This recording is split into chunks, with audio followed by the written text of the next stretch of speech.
guys are from Chicago, you're going to know Bub City. It's closed down. Bub City was a restaurant. It was located close to Cabrini Green. If you want to know Cabrini Green, Google Cabrini Green in the 80s, 90s. It was the pits. It was dangerous. Well, I started working for the valet parking as a security for the lot. So, you know, when you go to a restaurant, you have valet parking. So they would bring the cars, right? And I'd watch the lot. Well, the doorman for Bub City was a follower of the Nation of Islam. Now, remember, guys, I know nothing about Islam.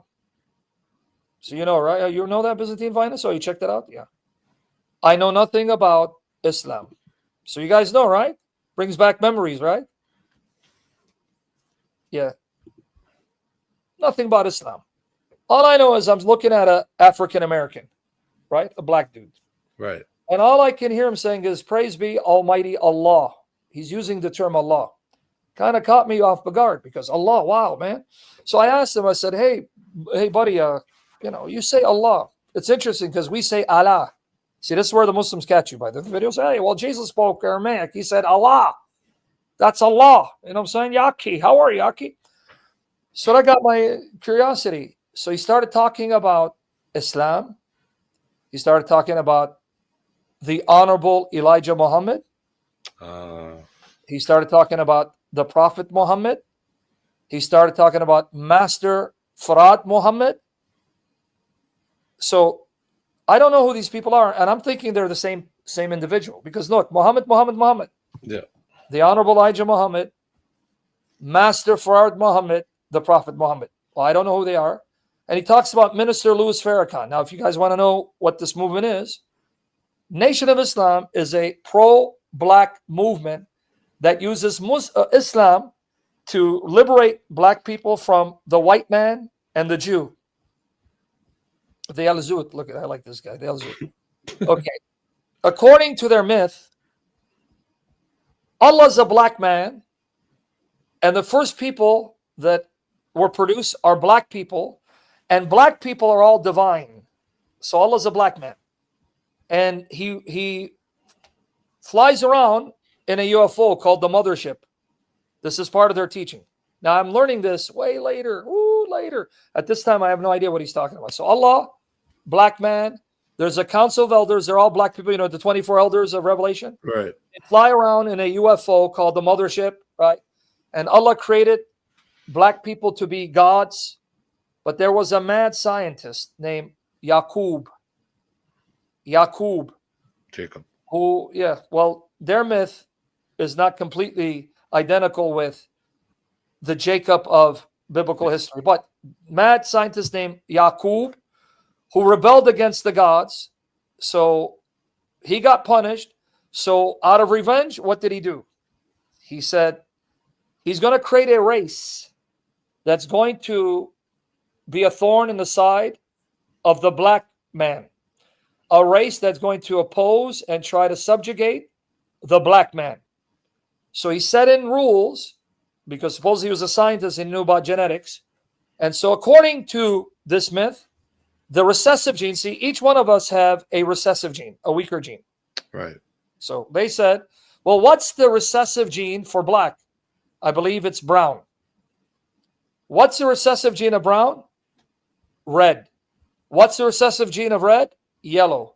What's the recessive gene of red? Yellow? White. So then he put in motion saying, if you have a brown child, honor it. That's an angelic child. But if you have a black child, he had it killed. So he set in motion where his followers, when they would have children, if it's a brown child, they would honor it. Black child, he would get it killed. So then 200 years go by. Now there is a race of brown people. So now what's the recessive gene of brown? They'll say red. Red. So now when you have red children, honor them. Get rid of the brown children. So then 2 more 100 years, a red race produces, and then yellow, and then white. The white man came into being. And according to their myth, the white man was crawling on all fours like a beast. So Moses was sent to tame them. And this is the white race that was produced to try to destroy the black man. Now notice, the white men were who? Those whom Moses sent to tame. In other words, the Jews. And so they believe the blonde hair, blue-eyed man and the Jew, they are the devil race. Now, this myth doesn't believe in an afterlife and a resurrection. You just live this life, you die. But eventually, Allah will come in his mothership and he's going to zap and wipe out the white man, the devil race, and the Jew. This is what they believe. By the way, guys, go ahead. You're going. Oh, say I'm here. I'm here. Sorry. By the way, guys, go Google me, see if I'm lying to you. Now, according to the myth, Allah, in order to save the black people, had to infiltrate. So Allah decided to show up in the 1930s as a white man. His name was Wallace Ford. As he was traveling in, by the way, Michigan, hey, Chaldeans, Michigan, he found a man named Elijah Poole. Elijah Poole. And he told Elijah Poole, let me now, right? Let me now. Oh, so you got it too? Reveal to you the true origins of the black man. And he told Elijah Poole, I'm actually Allah. Don't let my skin deceive you. I'm appearing in the likeness of sinful flesh. I'm appearing as the enemy to infiltrate them in order to then reveal the secrets to you. I am actually Allah, and supposedly his real name was Master Farad Muhammad. I'm now going to appoint you to be my prophet, to lead the black people out of their bondage to the white man, the white devil. So his name was changed to Elijah Karim, and then eventually Elijah Muhammad. And that's where we get Malcolm X. Malcolm X made them famous, and then Elijah Muhammad had Malcolm X murdered when Malcolm X exposed this fraud. So let me show you what Master Farad Muhammad, in fact, one of the best biographies on Malcolm X, and this is all in the movie, get Spike Lee's movie, Malcolm X. Because in the beginning, you're going to see a picture of Elijah Muhammad and Master Farad Muhammad, but he looks like a white man. So right here. So this is the dude who's introducing me to Islam. Now, he didn't tell me all this. I went and learned it on my own. Yeah, I was going to ask, so you did that on your own, right? Yeah, because he just told me, and I'm like, okay. But then I found out about who? I found out about Malcolm X. So I got his autobiography, right? His autobiography written by Alex Haley. He's the one who also wrote the fiction novel Roots. Right. Okay. Alex Haley, based on this lie that the original religion of the black man was Islam and that the white Christians came and deceived them. Let me show you a picture of Master Farad Muhammad. They still have it. Now, he disappeared. Some theories say that Elijah Karim got him out of the picture. I don't know. Master Farad Muhammad. Here you go. There you go. This is him right here. This is him. See, he appears as a white man. Why? Because he came in the likeness of sinful flesh to infiltrate, to expose their plots to here. Elijah Muhammad. Elijah Muhammad. It's very interesting. Yes, Muhammad Ali joined this cult. But later on, Muhammad Ali became Orthodox Sunni Muslim. Right. In fact, here's what's ironic. The son of Elijah Muhammad, Warith, I believe his name is Warith Muhammad, when his father died in 1975, he became Orthodox Muslim and denounced his father's fairy tale of Islam. He actually, basically his son, right? Warith Muhammad, I believe it is. I'm going to double check. Pretty much became Orthodox Sunni Muslim, virtually admitting my father was a fraud and this version of Islam is a lie. He became Orthodox Sunni Muslim. But then who took over?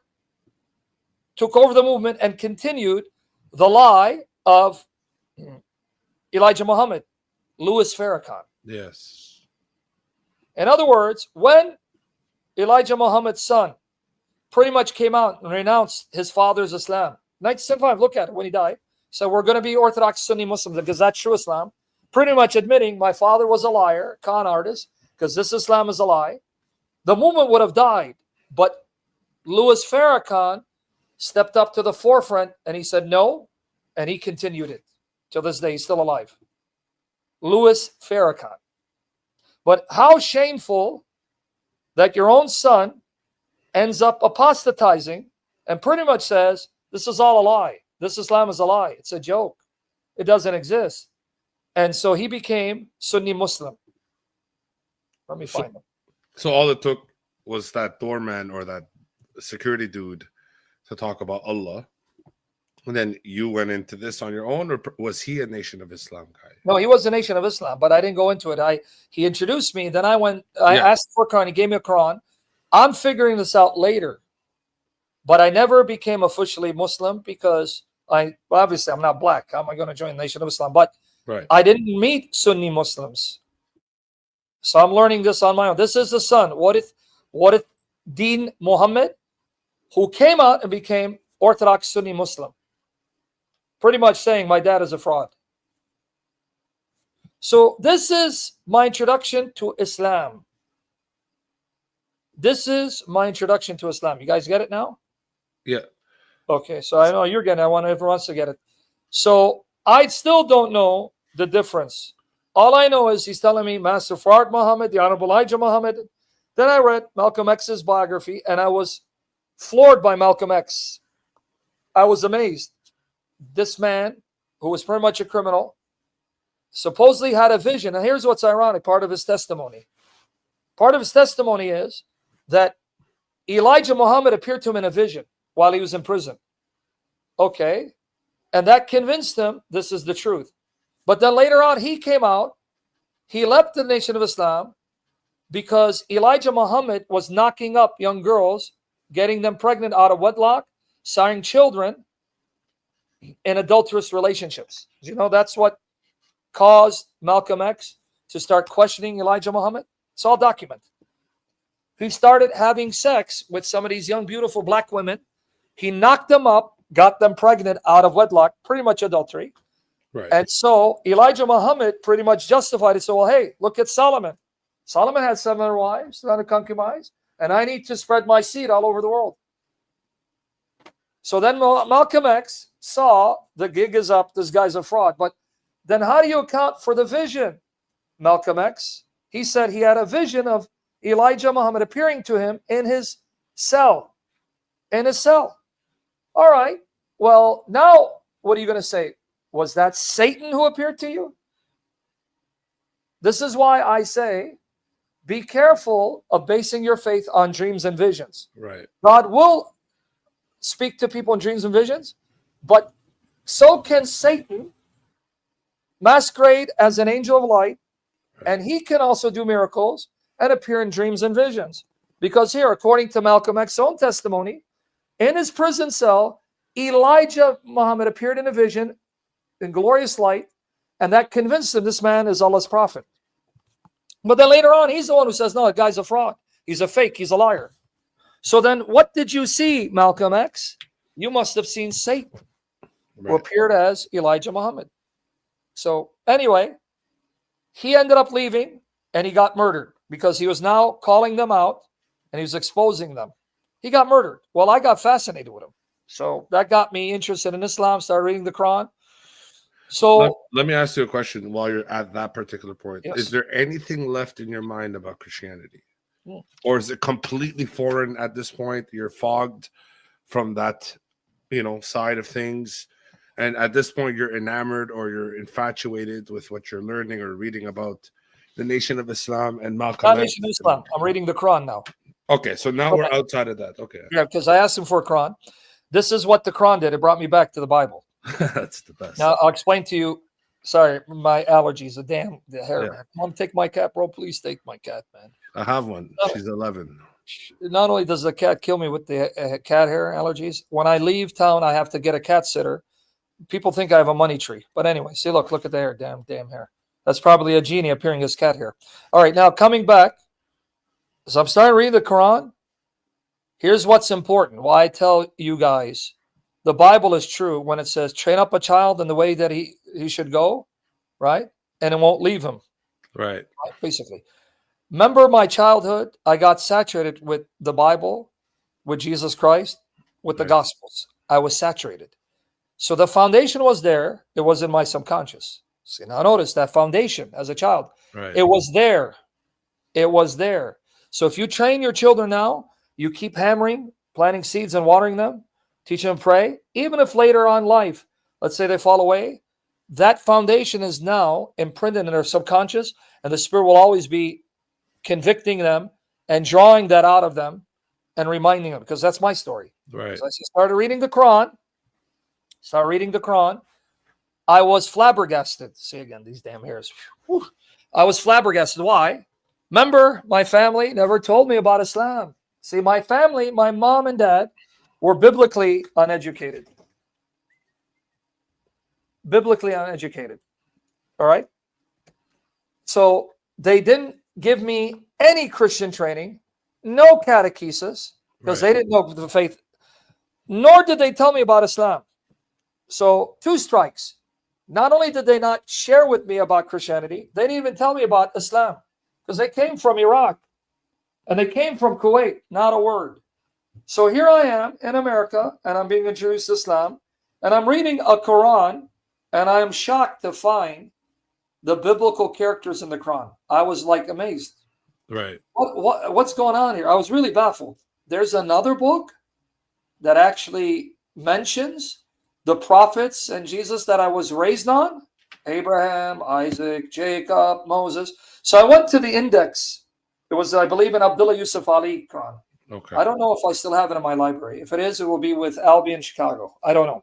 Mhm. Anyway, I went to the index and I tried to find all the references to Jesus, and I am shocked again. What in the world is this book doing talking about Jesus? Right? And I don't understand it. Right. It's not like I'm reading it and I'm a scholar. I'm just shocked. What's Jesus doing in here? So that put a curiosity in me to go back to my roots. What were my roots? King James Bible. Oh, yes. What was my roots? Baptist theology. What was my roots? Christianity. And part of my root, which I mentioned in previous sessions, that grandmother Shamouni, she taught me the love for the Holy Mother, because she taught us to pray. And she taught us these prayers that I still remember like yesterday. They never leave me. Qaddisha alaha, Qaddisha khilthana, Qaddisha la mayutha. But the last word I could never know how to pronounce it. You know, that's the holy.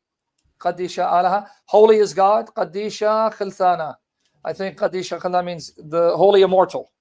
Yeah. Holy, Okay, holy that's God, in the, holy mighty one, holy immortal. Yes, that's in the liturgy. Anyway, she taught me that, but then she taught me this.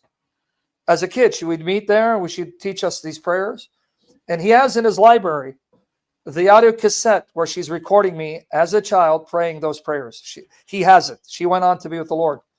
He has the cassette. He told me, I have the audio cassette where him and I, me 6.5, and him around 9, you'll hear us praying. Now, I've never heard it. I wish he would convert it so I can hear what my voice sounded like as a child. Now, the other thing she taught me this form of the Ave Maria.